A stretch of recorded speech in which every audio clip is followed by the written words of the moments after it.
Research has too often been done in silos, with great focus on a narrow area of expertise. But through shared knowledge and access to data, wider problems can be solved. From inequality to sustainability, from helping our ageing population to better ways of raising our children. It's that spark of an idea, disrupting what we know.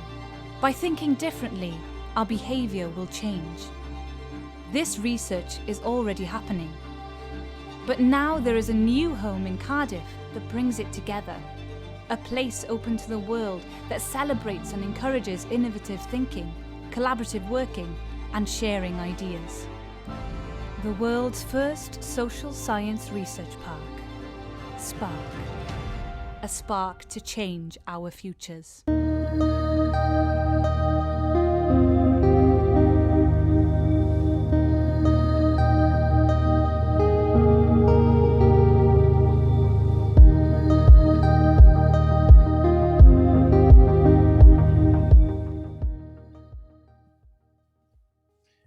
Good afternoon, everybody. My name is Phil Swan. I'm one of the business development managers within the CPD unit at Cardiff University. It's great to have you all joining us this afternoon. I can see people are still continuing to arrive. So let me just take a few moments to welcome you and introduce you to the 2022 Virtual Summer School. So since the start of the COVID pandemic, we've organised 2 successful years of the summer school. The idea came about as a way of trying to provide something useful to industry and third sector and public sector at a time when courses and conferences were being cancelled. Needless to say, it was a great success and well received. So we organised it again in spring 2021 and then again this year. Just while we wait for the last few people to arrive, I'll just go through some basic housekeeping with you. Firstly, all the sessions are recorded, which means the back catalogue for the last 2 years are available on the CPD unit's YouTube channel. So I recommend you take a look at those. There's a wide variety of various topics we previously covered. And although bookings have now closed for the remaining sessions of this year's summer school, the videos will be also available on the YouTube channel in the next couple of weeks. This year we've been very fortunate to gain the support from academic colleagues across the university, its various research institutes and centres. We've got topics that include data science, the power of collaboration, the mysterious world of semiconductors, and the UK creative economy. If you have any IT issues during the live session, any sound issues, anything of that nature, please feel free to make use of the chat feature, and myself and my colleague Jess will do our best to assist you. If your Wi-Fi drops out, please reuse the link that we provided you and we'll readmit you into the session. Jess and I will be there on the sidelines, so it won't interrupt the flow of the session or anything like that. Just re-click that link. We're going to do questions and answers for this session, so please make use of the questions and ask tab at the bottom of the page. It should be next to the raise hand button. So if you click that and post your question, we'll do the question and answers at the end to our presenters. Finally, feedback. So we're going to be sending out some online questionnaires at the end of the virtual summer school, shortly following the last session next Thursday. We're really keen to keep identifying new sessions that are of interest to you, and we'd really value this feedback. So please do keep an eye out for the feedback form. It only takes a few minutes to fill in, and we would very much appreciate you sending that back to us. I think that's enough from me, so I'll hand you over to our fantastic speakers that we have lined up for you this afternoon. Robert, Stephanie, Babs and Alexis. Thanks very much, team. Diolch, Phil. Thank you very much. Bore da, croeso pawb. Welcome to our session. Thank you very much for joining us today. We're delighted to see so many people and to see people from such a wide variety of backgrounds. I think generally a lot of us are feeling that we would like to leave the world a better place than we found it, and we hope in some small way the research that we've done and that we're sharing with you today will play a part in your journey to make a difference. Now I must say that we are presenting in English today, but our programme contains material in English and in Welsh, and that after this there will be Welsh material available at a later stage. As you can see, our programme is called Innovation in Social Care, Paradoxes, Challenges and creating an enabling culture. I'll introduce the team in a moment because they're going to do the bulk of the presentation, but if I can have the second slide, please, Robert.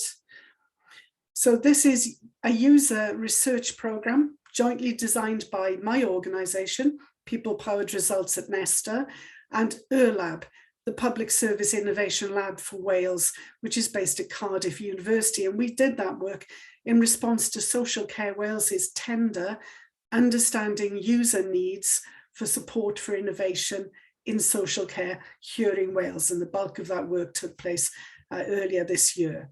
If we can go on to the next slide, please.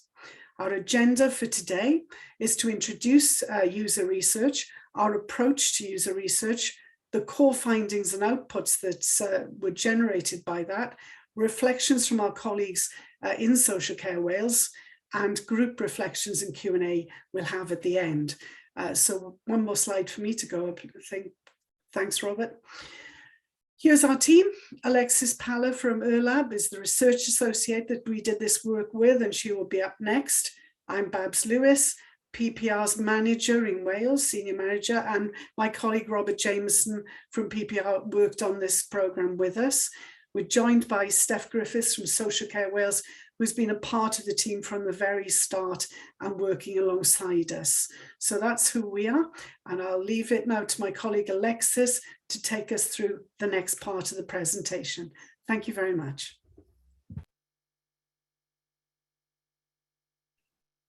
Hello, everyone, and thank you so much for joining us today. We just wanted to give you a very quick, rapid whistle-stop tour of many different things, and hopefully you find it extremely informative. But we think that a very important place to start is answering this question of what is user research. And so next slide, please. So user research is the research for inspiration. So you search and you research. It stresses testing early and often with others. It's a process. And so people learn not only from the process of engaging in user research, but also from the outcomes that come, or the outputs and outcomes that come out the other end. And it's a perpetual discovery to see things from different points of view. And really, this is a graphic that kind of gives a very quick summation of what user research is. It's really looking for the overlap between what is desirable, so looking at what's possible, what do people want and need, and that's the human aspect of user research, overlapping with what's valuable and sustainable. And so this is what's valuable for people, but also for what's sustainable and valuable for organizations if you're thinking about it from a business model point of view. And then you look at what's feasible. And it's not to say that these are all done in different stages, but it's looking at the promising innovation that happens at the nexus of those three. And really what this user research is about, and much user research is about small sample sizes and deep engagement with people over time. And this is about doing this discovery work where you go from where you start your research, and that's kind of in a knotty, complex space that needs to be unpacked, and moving over time to develop key insights, test, and then refine those insights to come out with something new on the other end. And this is really about building evidence, being evidence informed, and building validity over time, building confidence in a direction of travel, rather than starting to focus on what's reliable from the start. And so after this kind of initial discovery work that we've done here with this user research, we're looking at testing our key insights that have come from this research that we're going to present to you later, and then refining that to then finally get to a further stage. And so just to really highlight up front that user research is not necessarily about being objective, it's about testing that bias in the real world. We use snowball sampling for this work that you're going to see today. So we were mobilizing people's networks and going where the energy was. And that we took a broad definition of innovation and asked people to self-identify into our target groups, and also to self-identify as innovators. And this was really about curiosity. So really trying to pay attention to weak and strong signals and put those in front of people for them to decide if we were hearing them correctly or not. And so again, it's about validity and not necessarily replicability, and it's about testing the insights over time. So I will be handing it over to Robert to introduce you to our approach. Fabulous. Thanks, Alexis, and hello, everyone. Yeah, I'm just going to give you a sense of how we turn that into reality in this program. This gives you a sense of the program overview. As as we said at the intro, a very short, sharp piece of research that carried out, kicked off in January and then was completed by the end of March, early April.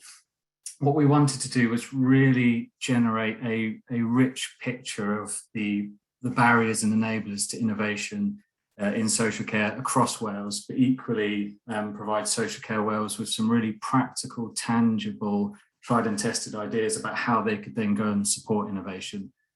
So this diagram gives you a sense of the steps that we took in the research itself. We kicked off with about mid-January, we co-developed our user research methodology. We did that with some senior leaders and some innovation stakeholders.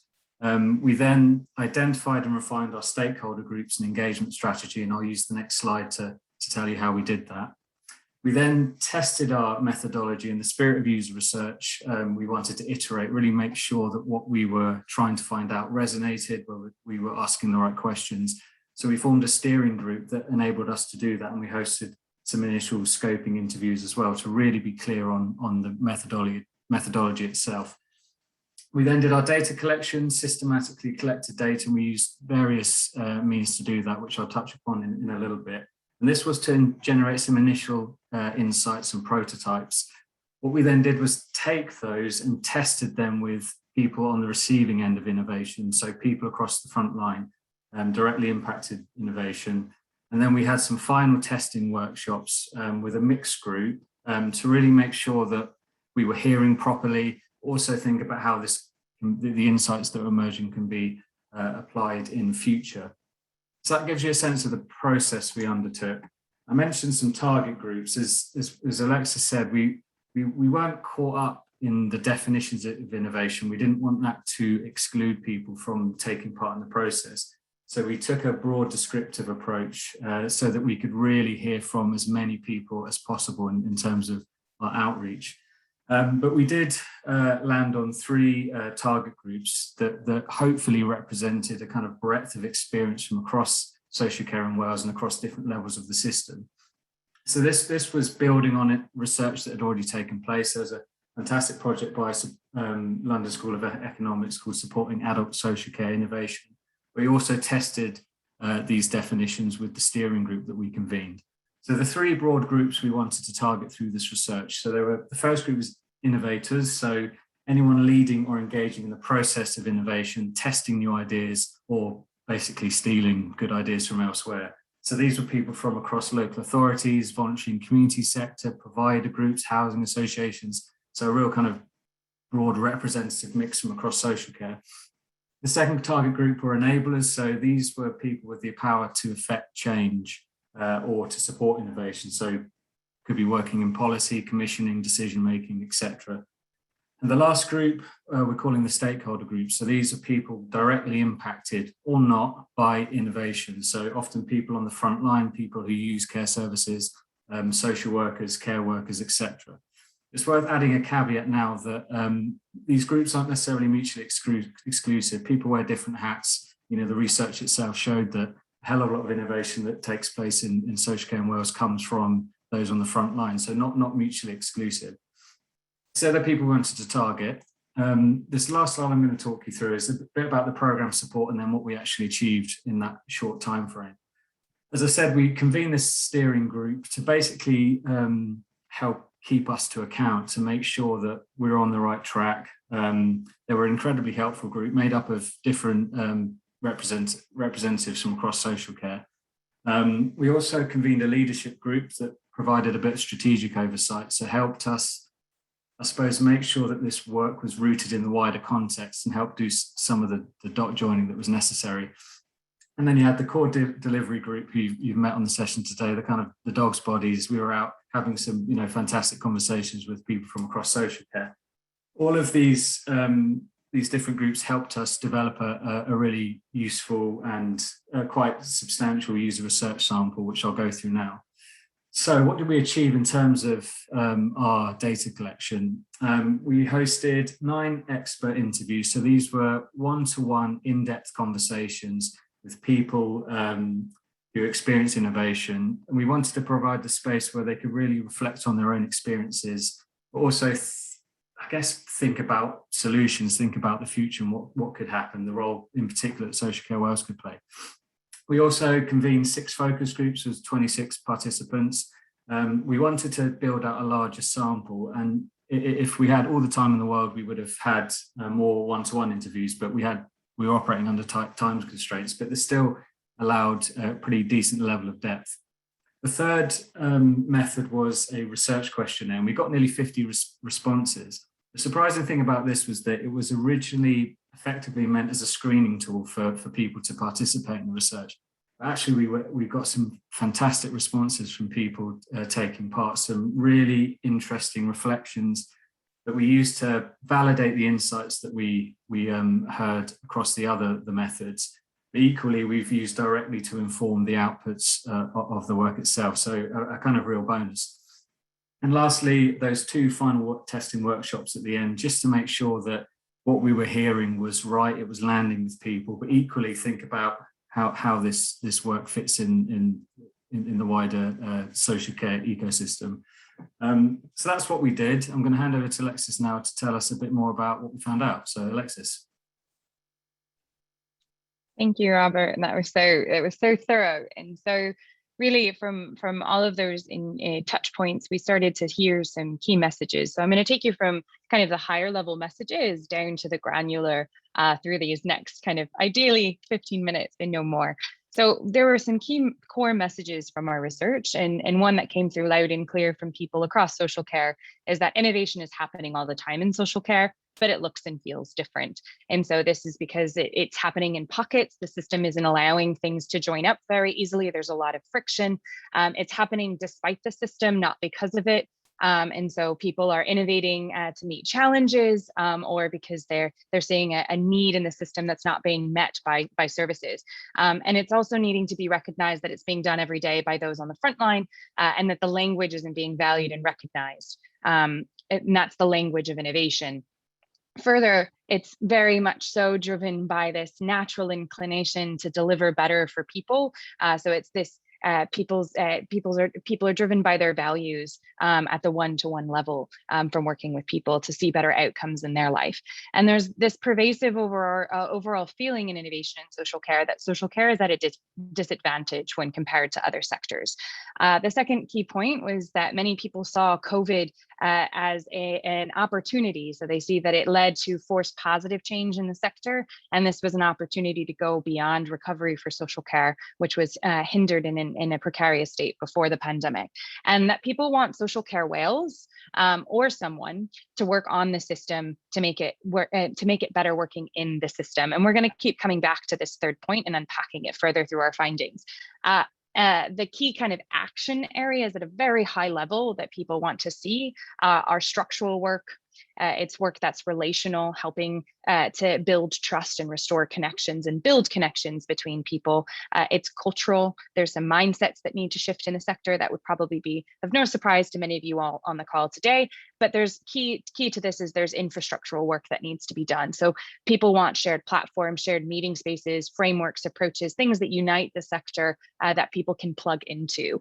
And then the last point that's really key that we surfaced continuously throughout our work is that people really want to be part of the change and get involved. That this isn't one actor's responsibility. People want to support change to happen in social care. And so starting to zoom in about what we learned specifically, or kind of zoom down into what we learned specifically about innovation in social care. So this is going into how people in social care are feeling.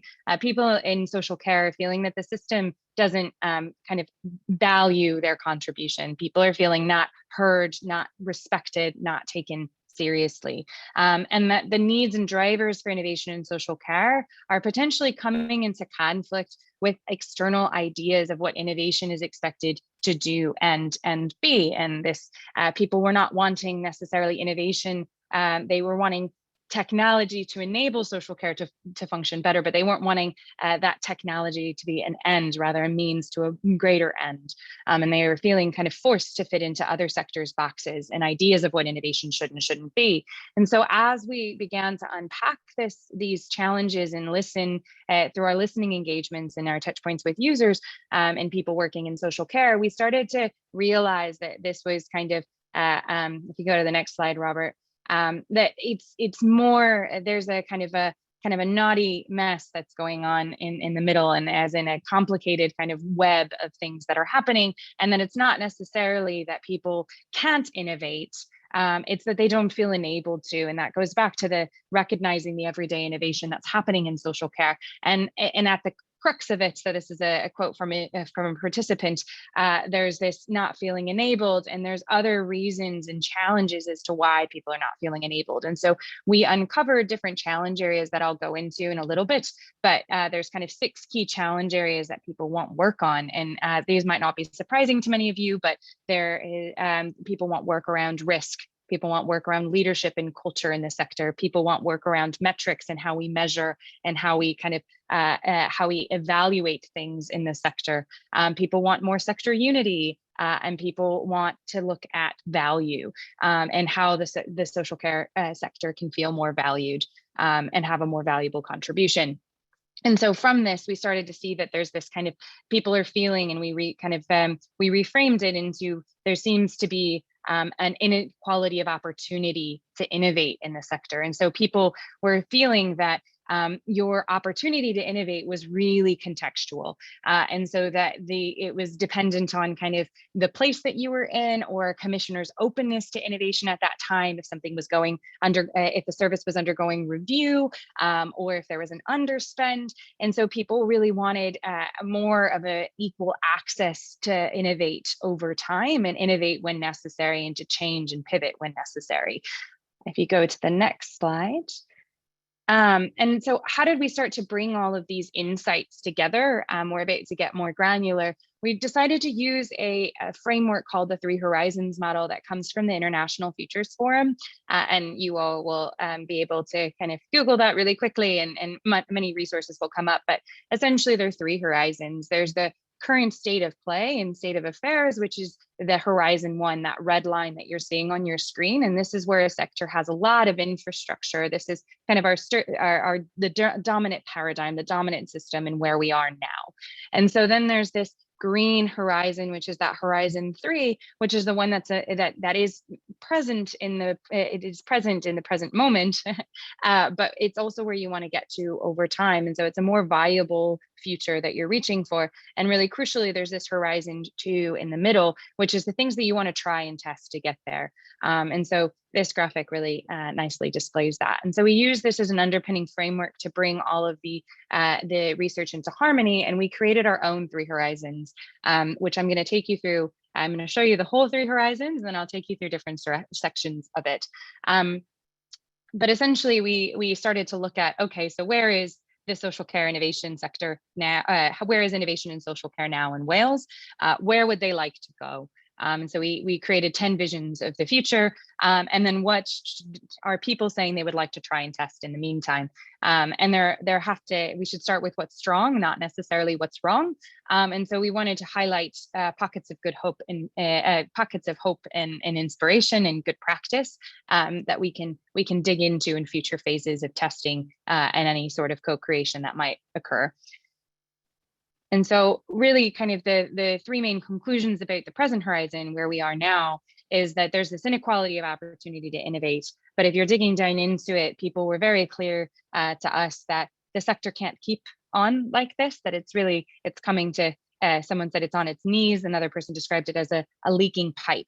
And that work needs to be done on the system to ease the friction and strengthen pathways in the system, making it easier for people to maneuver and operate in there. And so there are really kind of 6 points underneath that we wanted to highlight, in addition to the challenge areas that also came out of this bit of work. But really that people want to be co-productive, people want to be part of the change, and multiple people felt that Wales was taking quite a traditional approach to very inspiring, aspirational, visionary policy. If you go to the next slide. And I'm going to skip over Horizon 2 and just focus on the 3rd horizon first, is people wanted a more viable future to reach for. So there were current places where people were meeting and doing things differently that people wanted to highlight as positive good practice. There are people willing to engage in that. Many people saw the workforce as an asset, wanting to be key drivers for change and tapping into carers and tapping into people accessing services to understand what they need and what they want and look at the change and the creativity that is already there. People were saying that we have a great policy in Wales just being implemented the wrong way. So this was an asset to work with.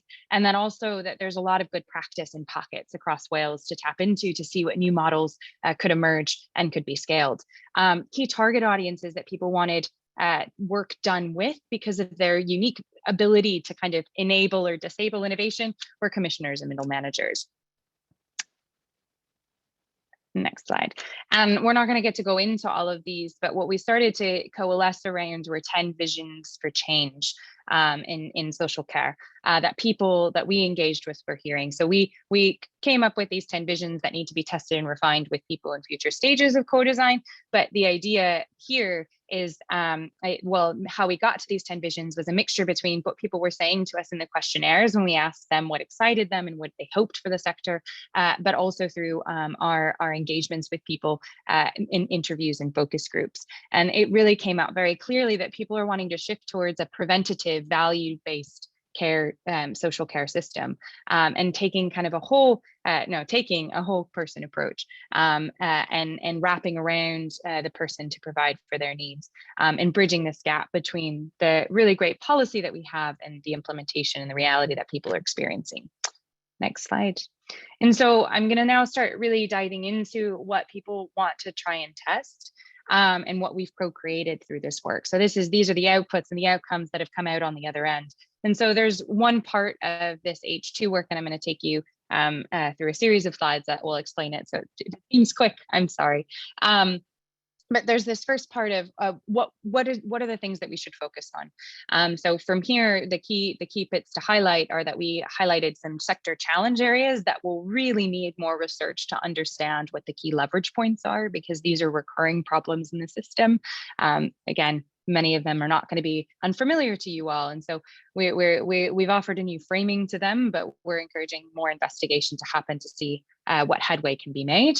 And then there's some key action areas that we tested with people through our engagements that popped up and kept on recurring. And these are the kind of where there's current energy and momentum and where people that we engaged with feel like Social Care Wales can make a difference.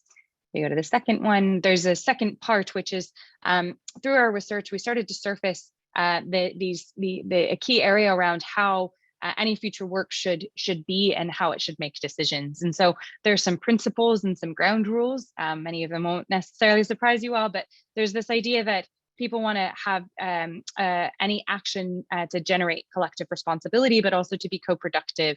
And there was this really big area or this really big need that kept on resurfacing, that people want to feel the work and understand the work and be embedded in the work and bring leaders to be embedded in closer to the work that's happening on the ground.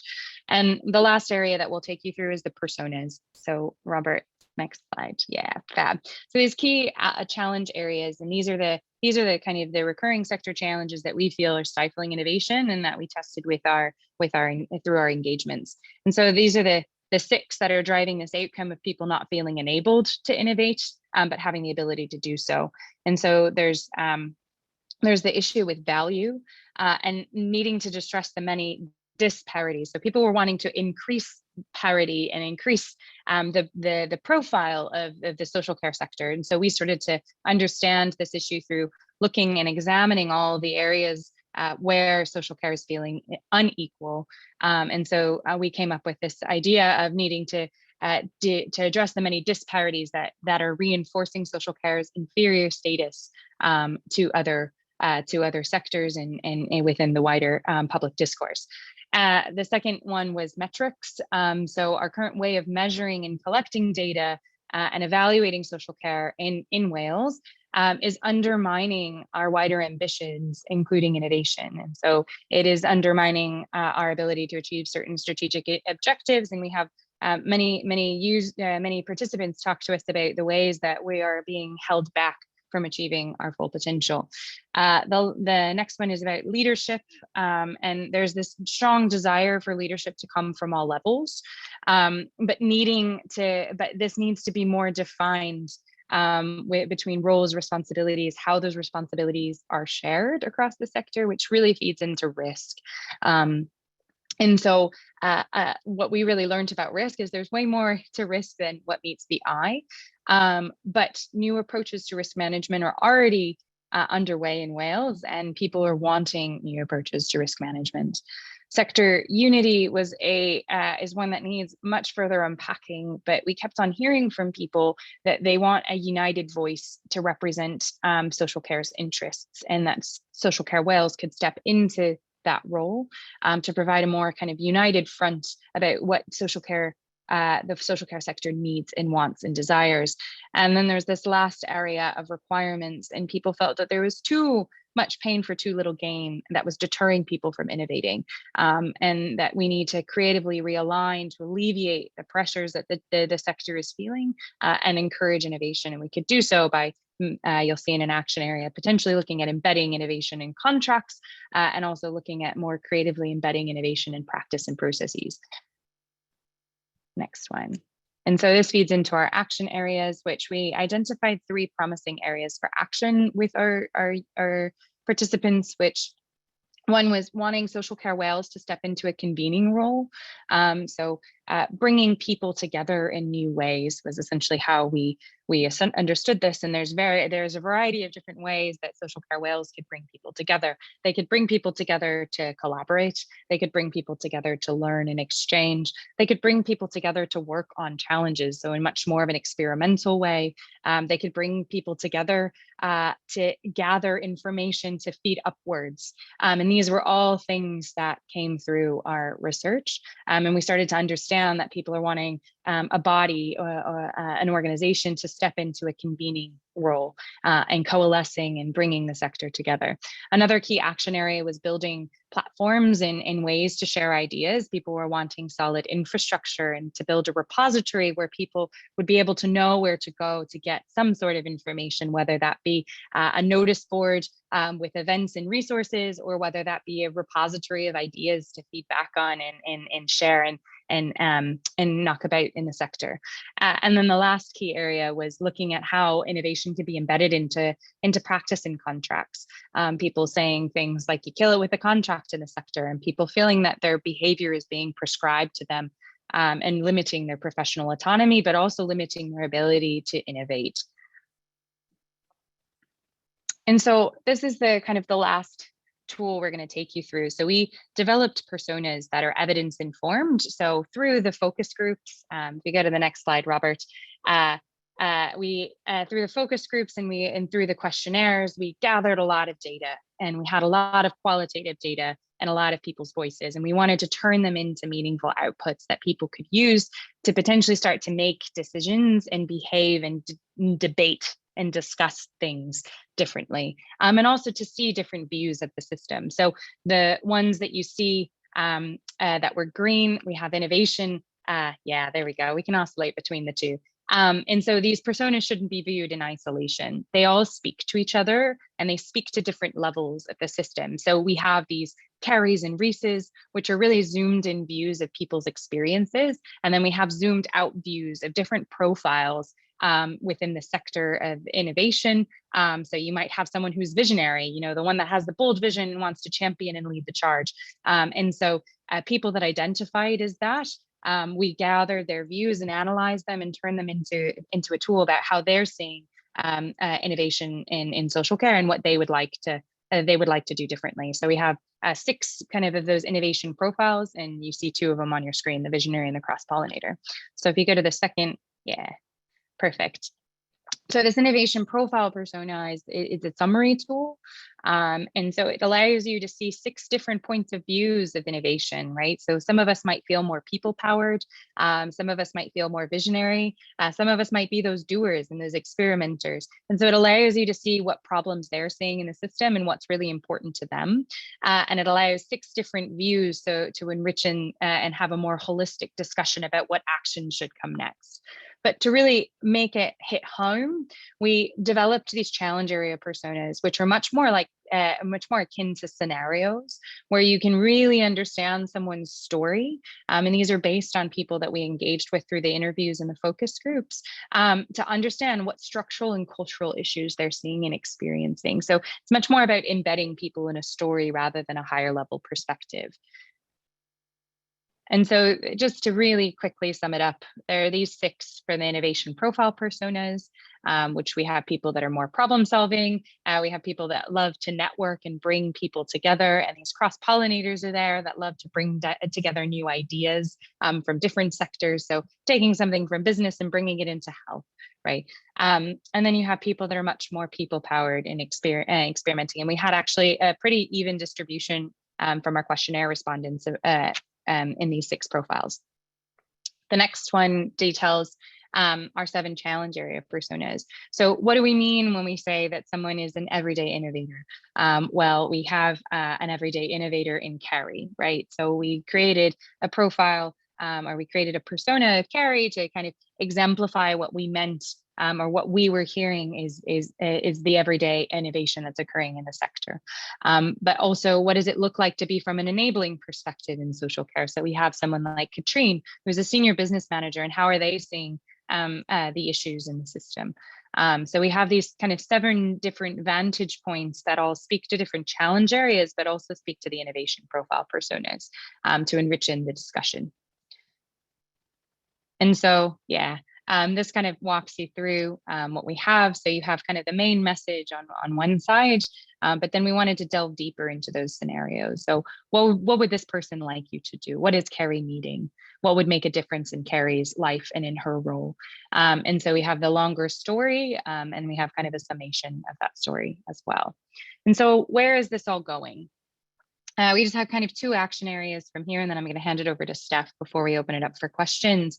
But we have this continued work that we want to do with engaged stakeholders. So for example, this Friday, we're bringing together a small group of people to refine and finalize those personas and make sure that we've heard them correctly. And we're also hoping to bring people back together to test some ideas as well in the future. And we're also wanting to work with Social Care Wales to discern how they would be able to potentially step into this convening into this convening role. And so we're hoping to do all of this in an interactive way through workshops and bringing people together. And so with that, I hand it over to Steph to do some reflections from Social Care Wales' perspective. Hi, good afternoon, everyone. So I'm Steph Griffith from Social Care Wales, and I've just got a couple of slides now talking through sort of where this work came from, why we decided to sort of get involved in innovation in social care, and some reflections from the process as well. So just a few minutes thinking about firstly where it came from. So our remit as an organisation, what people know us most for is around regulation of the workforce, but also workforce development. We are active in research and data and service improvement as well. And quite often through all of those pieces of work, people get really interested in the new or different things, or trying to adapt something and adopt it locally that you've heard about in a different place. And sometimes that networking was what people were really interested in, but it wasn't something that we'd had a specific focus on as an organisation. It came into our improvement work and our workforce development and the other areas to an extent as well. And it came up in the accolades. So we have the social care accolades every year, and they're not, they're aimed at showcasing, effective, useful, good practice. But quite often it was about doing something new or different, or introducing something different into your system or your service.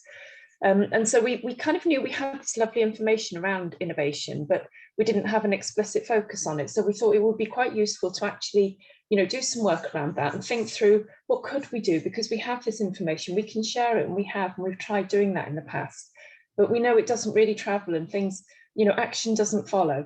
So what we wanted to do was find a way of thinking about, do people need some support around that? And if so, is Social Care Wales an organisation that could help or not? Would it better sit with other organisations as well? Linked to that then, other organisations like, I've listed here Life Sciences, Health Technology Wales, Bevan Commission, well, a lot of these organisations have remits for health and social care and came to us to find out, well, we want to work with people working in social care, but those connections weren't happening very easily. So, it's interesting, the user research has found that people working in social care want a sector voice. Well, some of the organisations want to make contact with social care as well. And it felt, that we were being approached here for this. There was obviously something that needed to happen around that. And as a result, to talk to that last point, that the innovation and offers in health and social care tend to grow around healthcare because they're an engaged audience and they can feel a little bit alien sometimes to social care. So we know there's some work to do around that as well. And of course, it's a major focus of a Healthier Wales, which just try to bring health and social care together, and also through innovation. So lots of reasons to look at it. So we thought the first thing to do was think about user research so we can understand, we know what we know, but so that we could understand in a little bit more detail with more evidence behind what we might do about that if we did act in that area. So from the user research, it's been really quite an interesting experience to be a part of the group working on it. It's quite a different way of engaging with people than we would have done in the past. We always would try and collaborate and engage with people, but this was much more thorough and consistent. It was new and it was a bit more robust than anything we might have normally done. And it gives us real confidence to kind of build our plans. And it's given people we've spoken to about our plans much more confidence in that we are responding to what people need in social care, because it's an area where people are really feeling some difficulties. That's been said to us loud and clear in many places. So anything we do, we need to know that it's the right thing to do for people and something people want, and it's being done in the way that people want it to. Anyway, back to the user research. The working together in the team that did it has been really useful, because everyone's coming at things from a slightly different perspective, and getting those big groups together where we purposely got quite a broad range of opinions and perspectives and areas of expertise was really useful for quite a rich discussion as well. And using those academic theories and models that we wouldn't necessarily have that expertise to bring ourselves has been great in actually really helping unpick and sort of conceptualize what's happening and where we can act and how the system is working. And given us some, there is the complexity there, but it's given us quite a nice, simple way of thinking about some of the things that are happening and helping us think through what we could do next. And for our audience as well, it's been quite a fresh and a new experience. It's something that people have been really, really interested in and are quite keen to carry on the journey with us. I think they've appreciated being really listened to and seeing their perspectives and opinions reflected in what's coming out of the work. And it has, that last point there, it has directly influenced what we're planning for the future. We've drawn together some quite ambitious plans, and we are, working away on some of those in the background while this work is being finalised, so that we're ready to take action when we're able to. But it's given confidence, as I said before, given confidence of our partners, our managers in what we're doing, by having that real in-depth evidence behind what we're planning to do. And it has been a lovely experience working with the team here as well. And that's it from me, so thank you.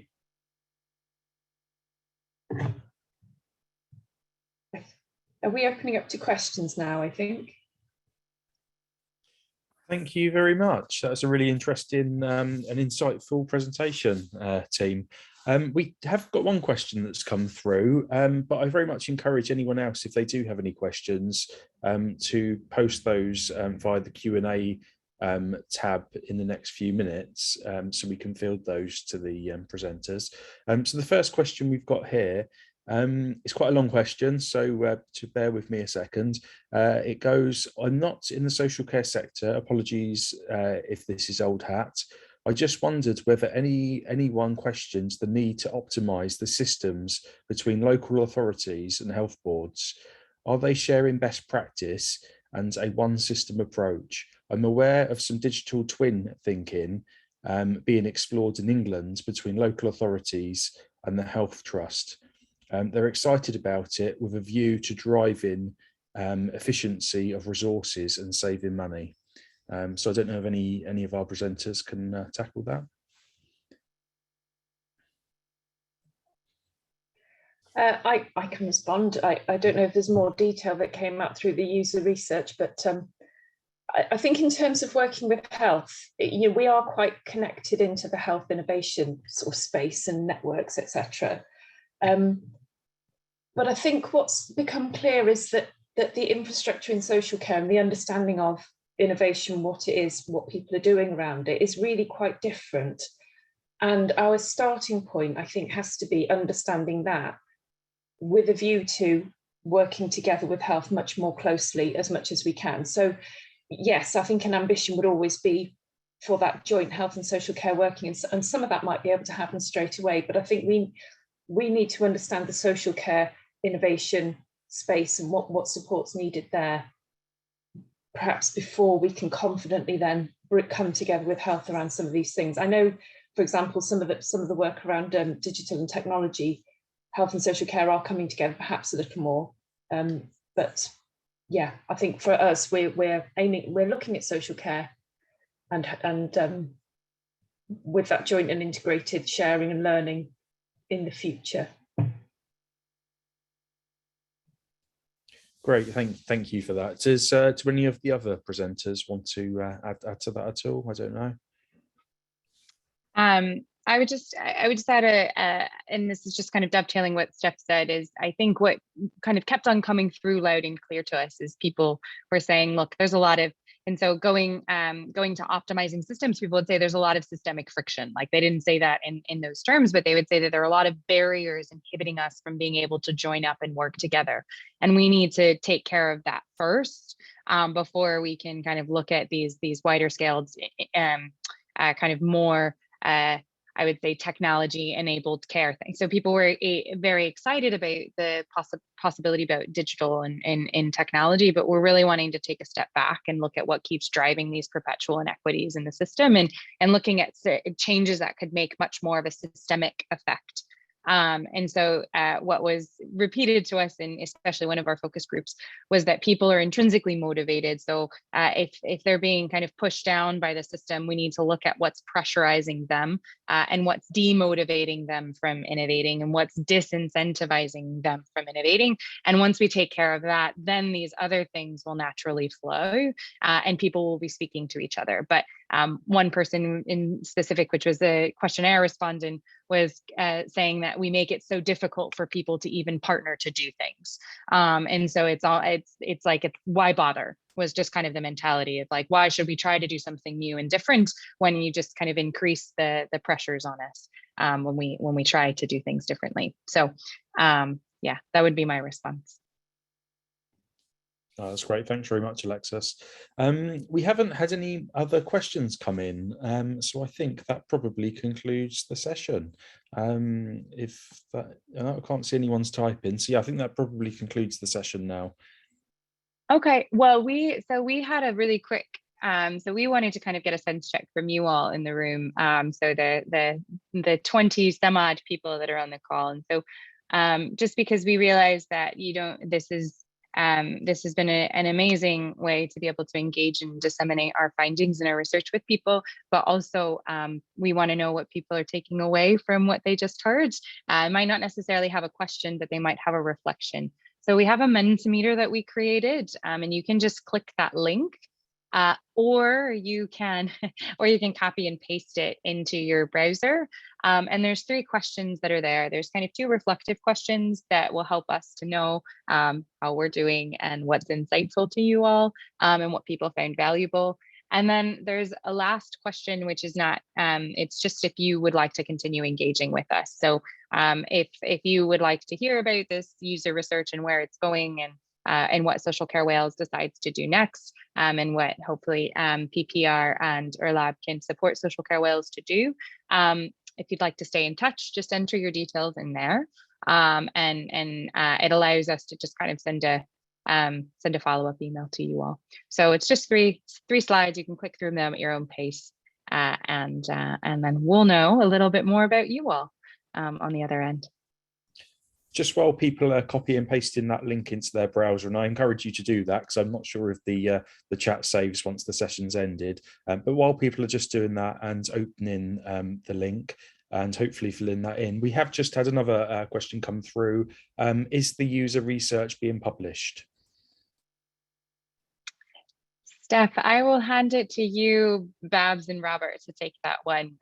So we will be cross-posting all of this in best way and in the ways that we can. But I hand it over to you, Steph.